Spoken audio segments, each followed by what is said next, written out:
Everyone, welcome to शिक्षा site. इस video में हम लोग बिहार स्पेशल देखने वाले हैं। इसके पहले के वीडियो में बिहार का सामान्य परिचय जो बेसिक नॉलेज होती है बिहार से रिलेटेड करके उस पे पार्ट 1 है, और पार्ट 2 हमने बिहार इतिहास कवर कर लिया है, और पार्ट 3 में हम लोग यहाँ पे बिहार भौगोलिक संरचना एवं स्थिति देखेंगे। तो जितने भी प्रीवियस ईयर हैं सभी आपको इस वीडियो में मिलने वाले हैं, और लगभग हम लोग यहाँ पे 100 प्रश्नों की श्रृंखला करेंगे, और जितने भी प्रश्न हैं सभी आपको प्रीवियस ईयर ही मिलेंगे। बीपीएससी एग्जाम या बीपीएससी दरोगा या बिहार कांस्टेबल, जितने भी एग्जामों में पूछा जाता है सभी आपको मिलेगा। तो जितने भी स्टूडेंट बीपीएससी 3.0 की तैयारी कर रहे हैं सभी के लिए इंपॉर्टेंट वीडियो है, और अभी तक चैनल पे नए हैं या चैनल को सब्सक्राइब नहीं किया है तो प्लीज़ कर लें, और साथ ही साथ वीडियो को लाइक करें और अपने दोस्तों के साथ इसे शेयर करें। तो चलिए, पहला हमारा प्रश्न है, बिहार में कौन सी नदी नहीं बहती है? फल्गु, बागमती, पुनपुन, गोमती। तो यहाँ पे गोमती नदी जो है वो बिहार में नहीं बहती है। डी ऑप्शन आपका करेक्ट है। यह नदी उत्तर प्रदेश में पीलीभीत जिले के गोमत ताल से निकलती है। अगला प्रश्न देखते हैं, बिहार में कौन सा जलप्रपात नहीं है? हुंडरू, धुआं कुंड, ककोलत, मंझर कुंड। तो इसमें ए ऑप्शन आपका करेक्ट हो जाएगा, हुंडरू। ठीक है, कौन सा जलप्रपात नहीं है। तो अगला प्रश्न है, बिहार का शोक किस नदी को कहा जाता है? घाघरा, गंगा, कोसी या सोन, या उपयुक्त में से कोई नहीं, या उपयुक्त में से एक से अधिक। तो इसके लिए आपका जो करेक्ट ऑप्शन हो जाएगा वो यहाँ पे सी हो जाएगा। बिहार का शोक कोसी नदी को कहा जाता है। अगला है, बिहार के किस जिले में तेलहर कुंड जलप्रपात अवस्थित है? सासाराम, नवादा, कैमूर या रोहतास। तो इसमें आपका सी ऑप्शन करेक्ट हो जाएगा, कैमूर। बिहार में जो तेलहर कुंड जलप्रपात है ये कैमूर में अवस्थित है, और ये इंपॉर्टेंट प्रश्न है, कई बार एग्जामों में पूछा जा चुका है। अभी आपको भौगोलिक संरचना से अगर प्रश्न पूछा जाता है तो ये आप 80% मान के चलें कि जलप्रपात आपको याद होनी चाहिए। अगला प्रश्न यहाँ पे देखते हैं, हमारा ये 5वां प्रश्न है, ब्रह्मयोनी हिल बिहार के किस जिले में स्थित है? गया, नालंदा, रोहतास, नवादा, उपयुक्त में से कोई नहीं, या उपयुक्त में से एक से अधिक। तो ब्रह्मयोनी हिल जो है वो गया में स्थित है। ए ऑप्शन आपका करेक्ट है। अगला विकल्प है, बिहार के किस कृषि जलवायु क्षेत्र में सबसे अधिक जिले हैं? उत्तर पूर्व, उत्तर पश्चिम, दक्षिण पूर्व या दक्षिण पश्चिम। तो आपका यहाँ पे उत्तर पश्चिम जो है, बी ऑप्शन आपका करेक्ट है। जो कृषि जलवायु है सबसे अधिक जो जिले हैं उसमें वो उत्तर पश्चिम में है। और कौन-कौन से जिले हैं? इसमें है पश्चिमी चंपारण, पूर्वी चंपारण, गोपालगंज, सिवान, सीहोर, सारण, मुजफ्फरपुर, सीतामढ़ी, मधुबनी, और जितने भी इधर यूपी से सटे जिले हैं उस वो हो गए, और समस्तीपुर, बेगूसराय, ये सब हैं। अगला है, सोन और गंगा नदी का संगम बिहार के किस जिले में स्थित है? बक्सर, पटना, भोजपुर, नालंदा। तो इसमें आपका बी ऑप्शन करेक्ट हो जाएगा। सोन और गंगा नदी का जो संगम है वो पटना में स्थित है, और इसमें आपका बी ऑप्शन करेक्ट है। यहाँ पे एक्सप्लेनेशन आप यहाँ पे देख सकते हैं, और क्योंकि यहाँ पे एक एक प्रश्न का अगर वो एक्सप्लेन करेंगे तो वो वीडियो काफ़ी लंबा हो जाएगा। और 8वां प्रश्न है, बिहार का कौन सा शहर 5 पहाड़ियों से घिरा है? गया, भागलपुर, पटना, बोधगया। तो इसमें जो करेक्ट ऑप्शन हो जाएगा वो है नालंदा जिले में राजगीर शहर है। ठीक है, या कभी मगध साम्राज्य की राजधानी हुआ करती थी, जहां बाद में मौर्य साम्राज्य का उदय हुआ है। तो उपयुक्त में से कोई नहीं, यहाँ पे आप टिक करेंगे, ये ऑप्शन आपका करेक्ट हो जाएगा। अगला है, बिहार के किस जिले में सबसे अधिक नहर संचित क्षेत्र हैं? तो पश्चिमी चंपारण, औरंगाबाद, रोहतास या भोजपुर। तो यहाँ पे भोजपुर जो है वो सबसे अधिक नहर संचित क्षेत्र है। सिंचित जो क्षेत्र होता है वो भोजपुर है। आपका डी ऑप्शन करेक्ट है। बिहार में प्रवाहित होने वाले निम्न नदियों में से उत्तर की ओर प्रवाहित होने वाली कौन सी नदी है? बागमती, कमला, कोसी या गंडक। तो इसमें आपका ई ऑप्शन करेक्ट हो जाएगा। ई पे आप टिक करेंगे। 10वां प्रश्न में ई आपका विकल्प सही है। बिहार के निम्न जिले में से किस जिले में पीडमोंट स्वैम्प मिट्टी पाई जाती है? तो मधुबनी, भागलपुर, पश्चिमी चंपारण या सीतामढ़ी। तो इसमें आपको बताना है कौन सा विकल्प यहाँ पे सही हो जाएगा। तो पिडमोंट स्वैम्प जो मिट्टी है वो पश्चिमी चंपारण में पाई जाएगी। आपका यहाँ पे सी ऑप्शन करेक्ट हो जाएगा। यहाँ पे जो बिहार में 3 प्रकार की मिट्टियाँ हैं, पिंडमोंट और तराई मिट्टी और गंगा की जलोढ़ मिट्टी। तो गंगा की जो जलोढ़ मिट्टी है वो गंगा के किनारी क्षेत्रों में पाई जाएगी। और अगला यहाँ पे प्रश्न है आपका, बिहार के निम्न प्रशासनिक विभागीय जोड़ों में से किस जोड़े में गंगा नदी नहीं बहती है? दरभंगा, मुंगेर में, और बी है पूर्णिया, भागलपुर में, सी है तिरहुत, सारण में, और डी है कोसी, मगध में। तो इसमें आपका डी ऑप्शन हो जाएगा, कोसी मगध जो है वो गंगा, यहाँ इस क्षेत्र से गंगा नहीं बहती है। अगला है, जयप्रकाश पुल, जेपी सेतु निम्नलिखित में से किस नदी पर स्थित है? सरयू, घाघरा, गंगा या यमुना। तो ये गंगा नदी पर स्थित है। ठीक है, सी ऑप्शन आपका करेक्ट है। इंपॉर्टेंट प्रश्न है, जेपी सेतु के बारे में कई बार एग्जाम में पूछा जा चुका है बिहार में ही। और अगला प्रश्न है, निम्न में से कौन सा बिहार के भूगर्भीय इतिहास में सबसे नवीनतम है? दक्षिण पूर्व का धारवाड़ क्षेत्र, बी है पठारी क्षेत्र, सी है मैदान बिहार का मैदान और डी है दक्षिण पश्चिम का विंध्य क्षेत्र। तो यहाँ पे जो बिहार का मैदान है वो अगर बिहार की बात की जाए तो भूगर्भीय इतिहास में सबसे नवीनतम है। तो यहाँ पे सी विकल्प आपका सही हो जाएगा, बिहार का मैदान। अगला प्रश्न है, पुरानी जलोढ़ मिट्टी या बांगर बिहार के क्षेत्र में से किस क्षेत्र में पाई जाती है? पटना या और गया, और बी है पूर्णिया और गया, और सी है पूर्णिया और पटना, और डी है दरभंगा और पूर्णिया। इसमें आपका जो करेक्ट ऑप्शन हो जाएगा, यहाँ पे आपको बताना है कौन सा यह है। तो पुरानी जलोढ़ मिट्टी और बांगर जो है किस क्षेत्र में होगी? तो पटना और गया का जो क्षेत्र है वहाँ पे पुरानी जलोढ़ मिट्टी पाई जाएगी। ए ऑप्शन आपका करेक्ट हो जाएगा। अगला प्रश्न है, निम्न में से किस स्थान पर कोसी नदी गंगा नदी से मिलती है? कुर्सेला, वैशाली, हाजीपुर या जमालापुर। तो यहाँ पे कुर्सेला जो है वो कटिहार का क्षेत्र है। तो कटिहार में कोसी और गंगा नदी का मेल होता है। यहाँ पे ए ऑप्शन करेक्ट हो जाएगा। और जिला का नाम भी देके पूछ सकते हैं, तो वहाँ पे आप कटिहार पे टिक करेंगे। अगला है, निम्नलिखित में से कौन सा जिला धारवाड़ भू स्तरीय रचना वाला नहीं है? मुंगेर, रोहतास, जमुई या नवादा। तो जो रोहतास है वो धारवाड़ भू स्तरीय रचना वाला नहीं है। यहाँ पे बी ऑप्शन आपका करेक्ट हो जाएगा। अगला प्रश्न देखते हैं, निम्न में से कौन सा जिला सबसे अधिक घने पतझड़ वाले वन क्षेत्र से घिरा है? पश्चिमी चंपारण, गया, कैमूर, नवादा या उपयुक्त में से कोई नहीं है। उपयुक्त में से एक से अधिक। तो सबसे अधिक घने अगर पतझड़ वन क्षेत्र की बात की जाएगी या वन की बात की जाएगी तो वो पश्चिमी चंपारण, ए ऑप्शन आपका करेक्ट विकल्प हो जाएगा। और ये नेपाल से भी लगा हुआ है। अगला यहाँ पे प्रश्न है आपका, बिहार के किस जिले में गंगा नदी सबसे लंबी है? भागलपुर, पटना, कटिहार या बेगूसराय। तो पटना में सबसे अधिक लंबी है। सी ऑप्शन आपका करेक्ट हो जाएगा। अगला है, बिहार राज्य में गंगा के किनारे स्थित जिलों की संख्या 21, 12, 17 या 6। तो यहाँ पे जो 12 है, 12 जिले हैं वो गंगा के किनारे अवस्थित हैं। इसमें 12 कौन कौन से हैं? बक्सर है सबसे पहले, बक्सर, भोजपुर, सारण, वैशाली, पटना, समस्तीपुर, बेगूसराय, मुंगेर, खगड़िया, कटिहार, भागलपुर और लखीसराय। तो और इम्पोर्टेंट प्रश्न है, गंगा से आप बिहार की एंट्री से लेके कहाँ पे निकलती है, पूरा इसका मानचित्र के मैप से अगर आप पढ़ेंगे तो वो आपके लिए सही रहेगा।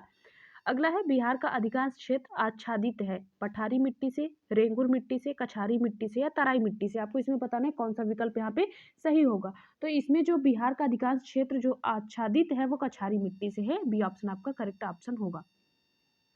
अगला प्रश्न है, बिहार के निम्न हिस्सों में से कौन सा हिस्सा भूतात्विक दृष्टि से अपेक्षाकृत पुराना है? रोहतास पठार, और बी है उत्तर पश्चिमी पहाड़ियाँ, और सी है खड़गपुर पहाड़ियाँ, और डी है उत्तर गंगा मैदान। तो यहाँ पे रोहतास पठार है वो सबसे पुराना है। तो ए ऑप्शन आपका विकल्प जो है वो सही हो जाएगा।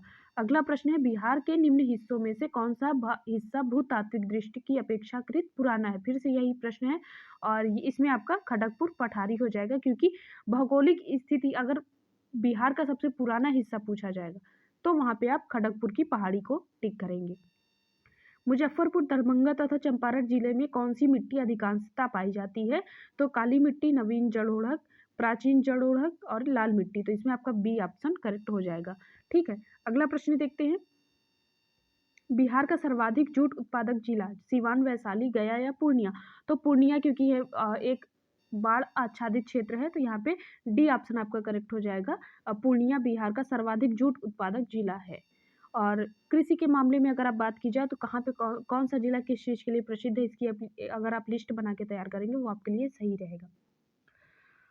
त्रिवेणी नगर नहर किस नदी पर निर्मित है? कोसी, गंडक, सोन या कमला। तो यहाँ पे गंडक नदी पर जो है वो त्रिवेणी जो नहर है वो निर्मित है।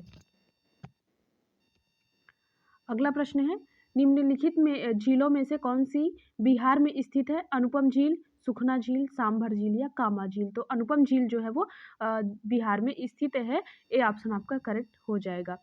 और अगर बात की जाए कि सुखना झील कहाँ पे है, तो वो चंडीगढ़ में हो जाएगी। सांभर झील सभी को पता होगा कि राजस्थान में है, और कामा झील जो है वो रूस में स्थित है। रूस में अंतर्राष्ट्रीय अगर पूछा जाएगा तो रूस ये कामा झील हो जाएगी। बिहार में बहने वाली 4 नदियों में किसका उद्गम अमरकंटक में है? कोयल, पुनपुन, सोन या कारो। तो जो सोन नदी है उसका उद्गम जो होता है वो अमरकंटक या मध्य प्रदेश में है। अगला है, नदी जो बिहार का सुख कहलाती है, तो गंगा है। और ये इम्पॉर्टेंट नदी जो बिहार का शोक कहलाएगी वो कोसी है। सी ऑप्शन आपका करेक्ट ऑप्शन होगा। कोसी नदी को ही बिहार का शोक कहा जाता है और ये कहाँ पे मिलेगी? तो पटना में मिलती है गंगा से। उत्तर बिहार किसके लिए प्रसिद्ध है? कृषि समृद्ध और भारी उद्योग, बाढ़ या सूखा? तो बाढ़ के लिए उत्तर भारत प्रसिद्ध है। यहाँ पे सी ऑप्शन आपका करेक्ट विकल्प होगा। अगला है बिहार के किस क्षेत्र में बाढ़ का प्रकोप अधिक होता है? उत्तर बिहार और उत्तर बिहार में, मध्य बिहार में, दक्षिणी बिहार में, या इनमें से कोई नहीं? तो उत्तर बिहार जो है वो बाढ़ के लिए प्रसिद्ध है, अभी मैंने बताया है, तो ये ऑप्शन आपका सही हो जाएगा। किस नदी को उत्तरी बिहार का शोक कहा जाता है? तो कोसी नदी को उत्तरी बिहार का शोक कहा जाता है। सी ऑप्शन आपका करेक्ट ऑप्शन हो जाएगा। 33वां प्रश्न है, गंगा का उत्तरी मैदान बिहार के कितने क्षेत्रफल पर विस्तृत है?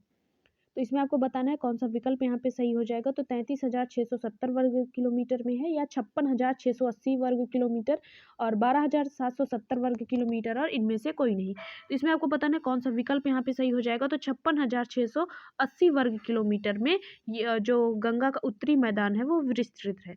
ठीक है। अगला है बिहार में कोसी परियोजना के निर्माण का श्री गणेश कब हुआ था? तो 1947, 1948, 1952 या 1954 में? तो कोसी परियोजना की बात की जा रही है। बिहार का शोक कोसी नदी को कहा जाएगा। तो यहाँ पे आपका करेक्ट ऑप्शन जो हो जाएगा वो 1954 ईस्वी को कोसी परियोजना का निर्माण का श्री गणेश या शुभारंभ किया गया था। अगला प्रश्न है कि निम्नलिखित में से कौन से समूह की नदियां बिहार और उत्तर प्रदेश के बीच की सीमा रेखा बनाती? कमला, सोन और बागमती, बूढ़ी गंडक, कोसी और गंगा, कर्मनाशा, गंडक और घाघरा, उत्तरी कोयल, अजय और पुनपुन?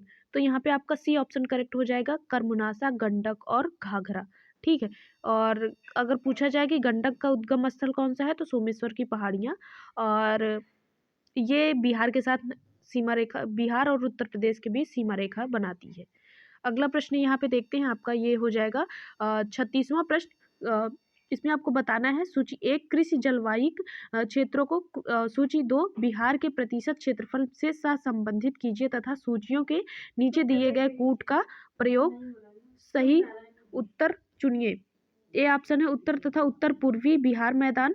तो इसमें आपको बताना है कौन सा विकल्प यहाँ पे हो जाएगा।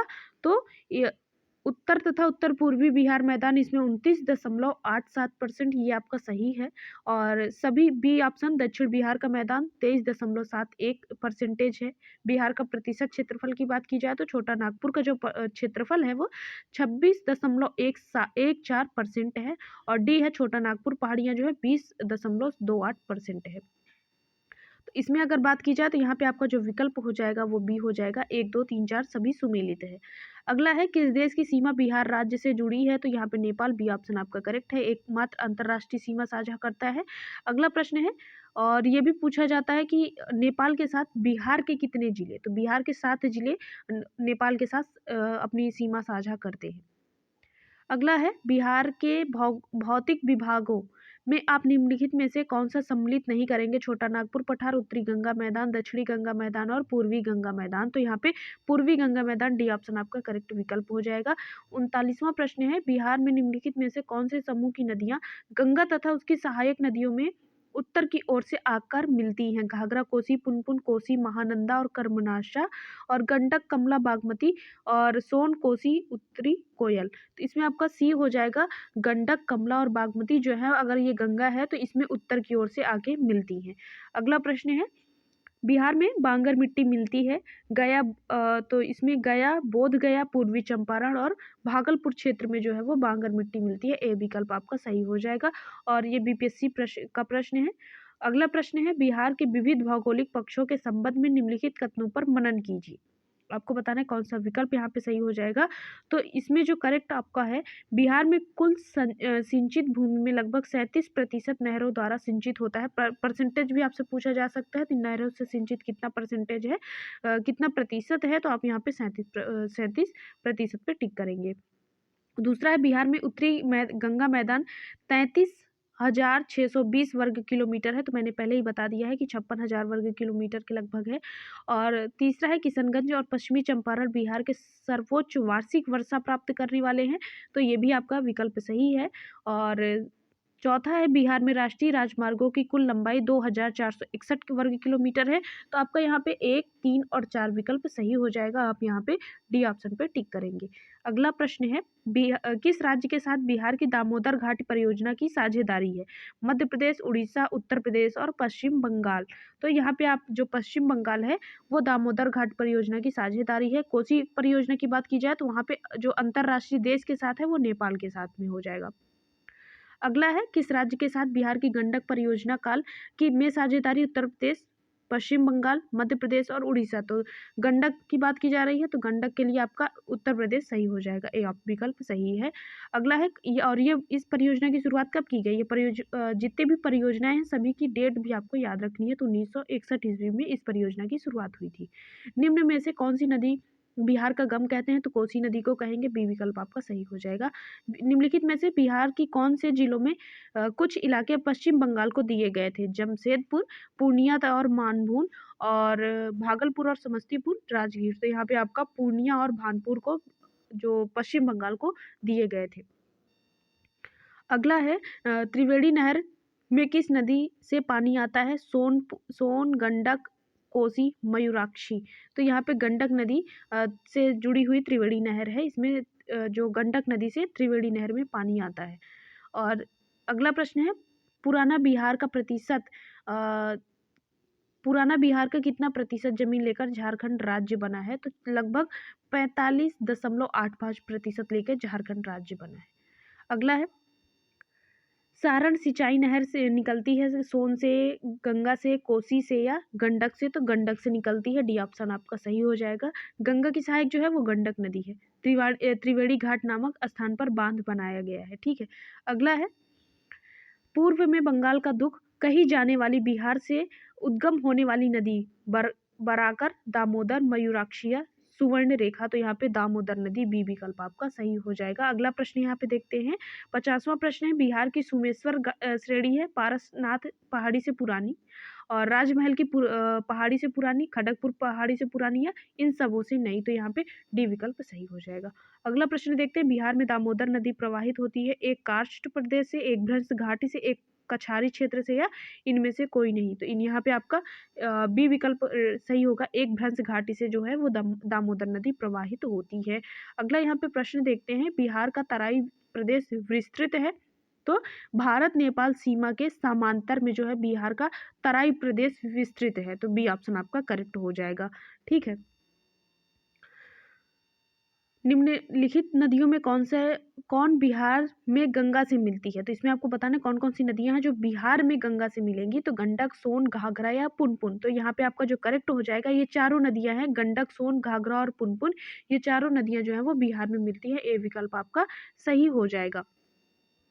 ठीक है। अगला है छोटा नागपुर का पठार एक अग्र गंभीर है, एक गर्त है, एक पदस्थली है या एक समप्राय भूमि है? तो इसमें आपको बताना है कौन सा विकल्प यहाँ पे सही होगा। तो यहाँ पे एक समप्राय भूमि है। यहाँ पे डी विकल्प आपका सही हो जाएगा। छोटा नागपुर का पठार एक समप्राय भूमि है। अगला प्रश्न देखते हैं और यहाँ पे हम लोगों ने यहाँ पे हम लोग बिहार कृषि व पशुपालन स्टार्ट करेंगे। तो इसके पहले हमने लगभग यहाँ पे हमने 54 क्वेश्चन सॉल्व कर लिए हैं। अगला हमारा पहला प्रश्न है बिहार के निम्नलिखित में से किस अनाज का प्रति हेक्टेयर उत्पादन सबसे अधिक है? चावल, गेहूं, मक्का, जौ। उपयुक्त में से कोई नहीं है, उपयुक्त में से एक से अधिक। तो यहाँ पे मक्का जो है वो अनाज का मतलब सबसे अधिक उत्पादन जो होगा वो मक्का का होगा। यहाँ पे सी विकल्प सही हो जाएगा। और कौन कौन से जिले में सबसे अधिक उत्पादन होता है? तो बिहार के 7 जिले जो है वो मक्के का उत्पादन करेंगे। पूर्णिया, कटिहार, भागलपुर, मधेपुरा, सहरसा, खगड़िया और समस्तीपुर जिले। ठीक है। अगला प्रश्न देखते हैं बिहार में मछली उत्पादन करने वाली अग्रणी जिले कौन कौन से हैं? मधुबनी और पूर्वी चंपारण, मधुबनी और दरभंगा और पूर्वी चंपारण और दरभंगा, पूर्वी चंपारण और मुजफ्फरपुर। तो उपयुक्त में से कोई नहीं है, उपयुक्त में से एक से अधिक। तो यहाँ पे आपका जो करेक्ट हो जाएगा मधुबनी और दरभंगा में जो है वो मछली का सर्वाधिक उत्पादन होता है। अगला प्रश्न है उत्पादन क्षेत्र की दृष्टि से बिहार में शीर्ष श्रेणी की दालें कौन सी हैं? मसूर और चना, मूंग और चना, मूंग और मसूर और मसूर और खंसारी। तो यहाँ पे मूंग और मसूर की दाल जो होती है वो शीर्ष श्रेणी की दाल होती हैं। सी ऑप्शन आपका करेक्ट हो जाएगा। अगला है बिहार में गन्ना उत्पादन के अग्रणी जिला कौन से है? पश्चिमी चंपारण, गोपालगंज, सीतामढ़ी या पूर्वी चंपारण? तो पश्चिमी चंपारण में जो होता है वो गन्ना का सबसे अधिक उत्पादन होता है। लगभग पूरे प्रदेश की बात की जाए तो यहाँ पे लगभग 46% सिर्फ पूर्वी चंपारण से ही इसका उत्पादन होता है। अगला है बिहार में मोटे अनाज का कुल उत्पादन 2017-18 में और उसकी विकास दर 2013-14 एवं 17-18 के बीच में थे क्रमशः। इसमें आपको बताना है तो यहाँ पे 3.15 जो है वो लगभग इसमें कुल उत्पादन था मोटे अनाज का, और इसकी विकास दर जो थी वो 6% थी। यहाँ पे सी ऑप्शन आपका करेक्ट हो जाएगा। और ये बीपीएससी ट्री जो फर्स्ट वाला एग्जाम हुआ था उसमें इस टाइप के प्रश्न देखने को मिले थे। अगला प्रश्न है यहाँ पे, दक्षिणी बिहार में प्रचलित परंपरागत जल संरक्षण सिंचाई पद्धति कहलाती आहार पाइन, लोहा पाइन, ढलुआ पाइन या गहन पाइन? तो आहार पाइन जो है वो दक्षिण बिहार में प्रचलित परंपरागत जल संरक्षण की सिंचाई पद्धति है। ए विकल्प आपका सही हो जाएगा। अगला है 2017-18 में बिहार राज्य में कृषि में कार्यरत जनसंख्या का प्रतिशत कितना है? तो आपको बताना है इसमें कौन सा विकल्प यहाँ पे सही हो जाएगा। तो यहाँ पे कृषि में कार्यरत जनसंख्या जो है वो 70% है। डी विकल्प आपका सही हो जाएगा। अगला प्रश्न देखते हैं, भारत के राज्यों में से जूट उत्पादन की दृष्टि से बिहार का स्थान क्या है? प्रथम, द्वितीय, तृतीय या चतुर्थ? तो इसमें आपको बताना कौन सा। तो जूट उत्पादन की दृष्टि से देखा जाएगा तो यहाँ पे द्वितीय हो जाएगा। विश्व जूट उद्योग में भारत का पहला स्थान है, ठीक है। और जो पहला स्थान हो जाएगा जूट उत्पादन में वो पश्चिम बंगाल का है।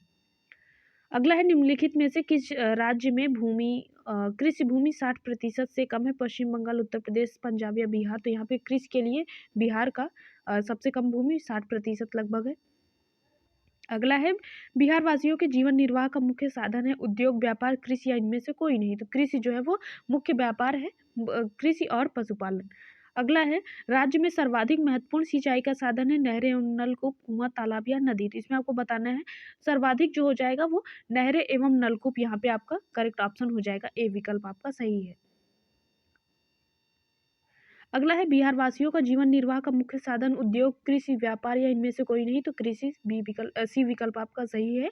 वर्तमान में बिहार में संपत्ति का मुख्य स्रोत क्या है? उद्योग, कृषि, प्राकृतिक संसाधन या खनिज संपदा? तो खनिज संपदा जब झारखंड अलग हुआ तो खनिज संपदा लेकर अलग हो गया था, और यहाँ पे जो मुख्य स्रोत है वो कृषि है। जूट के उत्पादन में बिहार का कौन सा जिला अग्रणी है? तो जो जिले पश्चिम बंगाल से अपनी सीमा साझा करेंगे वहाँ पे जूट का उत्पादन सबसे अधिक होता है। तो यहाँ पे किशनगंज, पूर्णिया, इन दोनों में लगभग आगे पीछे होता रहता है। लेकिन जब ये एग्जाम पे पूछा गया था 2008 में तो किशनगंज था। अगर इसमें आपसे पूछा जाता है तो आप पूर्णिया पे टिक करेंगे। अगला है, बिहार में लगभग कितने क्षेत्र पर कृषि कार्य होता है? 60, 80, 86 या 65? तो यहाँ पे 60% के लगभग कृषि कार्य होता है। और बिहार का प्रसिद्ध पूषा कृषि संस्थान किस देश के कृषि विज्ञानी के नाम पे है? तो आपको बताना है किसके नाम पे है। तो यहाँ पे आपका जो करेक्ट ऑप्शन हो जाएगा सी विकल्प हो जाएगा, अमेरिका। अगला प्रश्न है, निम्न में से किस जिला में मखाने का उत्पादन नहीं किया जाता? समस्तीपुर, दरभंगा, मधुबनी या औरंगाबाद? तो औरंगाबाद में मखाने का उत्पादन नहीं होता है, अन्य सभी जिलों में। देश में मखाने में लगभग 80 से 85% सिर्फ बिहार में ही उत्पादन हो जाता है, और इसमें जो पहले पे है मधुबनी और दरभंगा। अगला है, बिहार में सिंचाई के संबंध में निम्नलिखित में से कौन सा कथन सही नहीं है?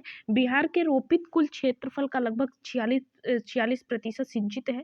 और बी है, बिहार के कुल सिंचित क्षेत्रफल का लगभग 30% नहरों तथा 39% नलकूपों द्वारा सिंचित है। नहरों द्वारा सिंचित सर्वाधिक क्षेत्रफल भोजपुर, औरंगाबाद, पश्चिमी चंपारण, रोहतास तथा मुंगेर जिले में मिलता है। और डी है, नलकूपों द्वारा सिंचित सर्वाधिक क्षेत्रफल समस्तीपुर, सीतामढ़ी, बेगूसराय, मुजफ्फरपुर, गोपालगंज तथा खगड़िया जिला में मिलता है। तो आपका बी विकल्प यहाँ पे सही हो जाएगा। जो कुल क्षेत्रफल का लगभग 30% नहरों और 39% लगभग नलकूपों द्वारा होता है। तो बी विकल्प आपका सही है। अगला प्रश्न यहाँ पे देखते हैं, बिहार के विविध भौगोलिक पक्षों के संबंध में निम्नलिखित कथनों पर मनन कीजिए। तो बिहार के घरेलू उत्पादन में कृषि का योगदान लगभग 66% है। बिहार में रेशम उद्योग लगभग 1.5 लाख से अधिक लोगों को स्वरोजगार प्रदान करता है।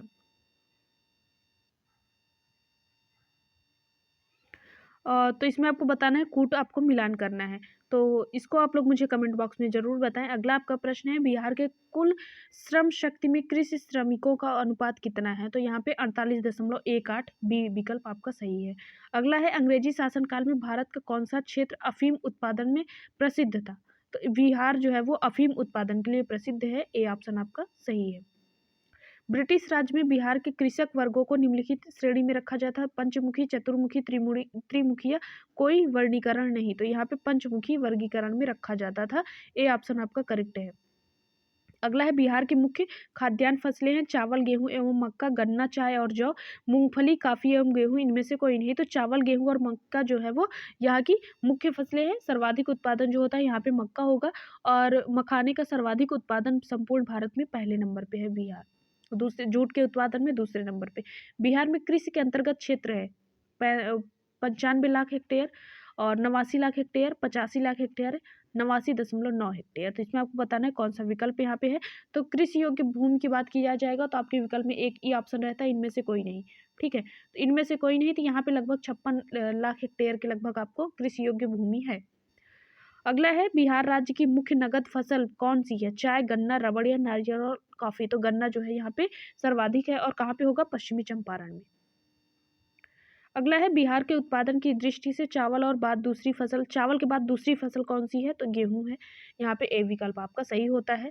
27वां प्रश्न है, आजादी के बाद बिहार में सिंचित क्षेत्र बढ़ा है लगभग 2 गुना, 4 गुना, 5 गुना और 10 गुना। तो यहाँ पे 2 गुना जो है वो बढ़ा है बिहार में सिंचित क्षेत्र। ए विकल्प आपका सही है।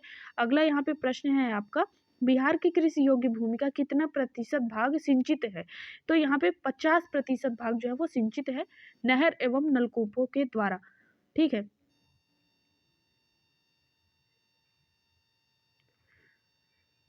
अगला प्रश्न है, बिहार की शस्य गहनता कितनी है?